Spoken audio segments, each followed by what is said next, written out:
Did you know that Will Ferrell and Adam McKay cut so much out of Anchorman, they were able to edit together a completely different second movie? Anchorman: The Legend of Ron Burgundy turns 20 years old today. So here are some things I bet you never knew about it. The story of Anchorman sort of starts with Paul Thomas Anderson. After reading Will Ferrell and Adam McKay's unmade script about a car dealership, Anderson offered to produce whatever they would write next, and that turned out to be Anchorman. The idea for Anchorman came to Will Ferrell after he saw an interview with a 70s news anchor who was apparently pretty sexist. Ferrell and McKay's early version of the script was a parody of the disaster film Alive, and featured the news team getting into a plane crash and becoming stranded out in the wilderness. It was called Action Newsman, and there was, of course, cannibalism, and at one point the news team had to escape from some ninja star-wielding orangutans. Another version of the script contained a musical number with sharks, which is of note because in Anchorman 2, Will Ferrell sings to his pet shark. Anyway, when McKay and Ferrell finally sent their script to Paul Thomas Anderson, he was shocked by how bizarre it was and left the project. PTA later said that he blew that opportunity. Judd Apatow would come on to produce instead. Anchorman has some interesting casting what-ifs. Ferrell and McKay initially wanted Ed Harris to play Ed Harkin, the part that ended up going to Fred Willard.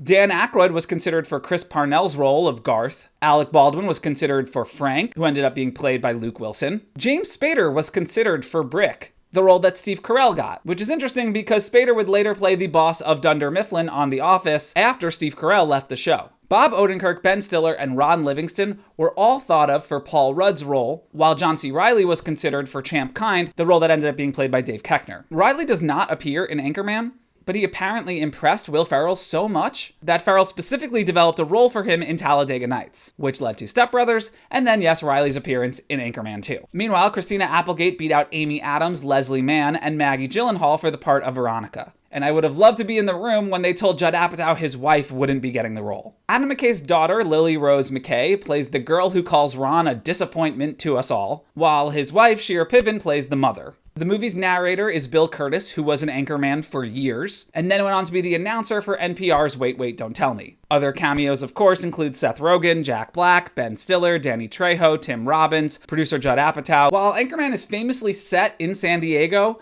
it didn't film there. They shot the movie in Los Angeles, Glendale, and Long Beach. The only actual shots of San Diego are the aerial footage of the city, which hilariously include buildings that were not yet built in the 1970s. Ron Burgundy's appearance might have been modeled off of San Diego anchor Harold Green, who worked at KCST and KGTV in the 70s and 80s. But in 2018, Philadelphia and Detroit newsman Mort Krim said he was the inspiration for Ron Burgundy, and that one of his coworkers, Jessica Savage, was the inspiration for Veronica. When the film went into production, it included an extensive subplot about a group of hippie bank robbers known as the Alarm Clock. The Alarm Clock cast included Chuck D, Maya Rudolph, and Kevin Corrigan. And in this version of the movie, Ron and the gang were reporting on the Alarm Clock and then eventually got entangled in their affairs. They fully shot this version of the movie, but test audiences hated it. So they went back and rewrote and reshot the film, replacing the Alarm Clock storyline with the Panda storyline that's in the final version. Amy Poehler was also fully cut out of that original version. As you'd expect, there was a ton of improv on set. They'd sometimes do as many as 20 alts of a single line. The Mexican restaurant scene in the film is called Escupimos es su alimento, which translates to "we spit in your food." The dog Baxter is named after Ted Baxter, the newsman from the Mary Tyler Moore Show. The big fight scene was shot in one day, and it was apparently 103 degrees outside. McKay says he executed as many as 110 different camera setups, and the actors got to choose their own weapons for the scene. Years before they were famous, John Hamm and Adam Scott's names appear in the credits of the news broadcast, and Anchorman ended up costing $26 million to make. It opened on July 9th, 2004, and made $28 million opening weekend, falling to number 2 behind Spider-Man 2, and it would go on to make $90.5 million worldwide total. Critics were mixed on Anchorman.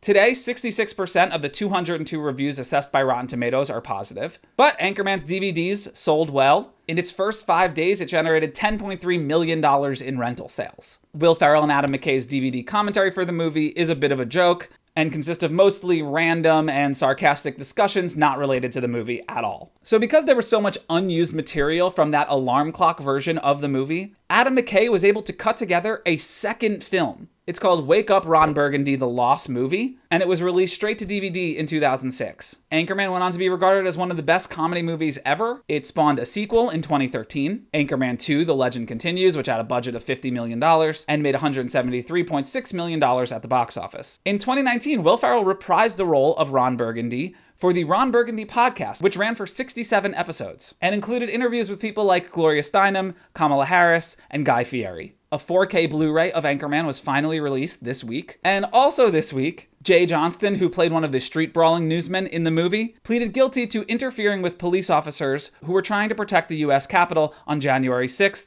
2021.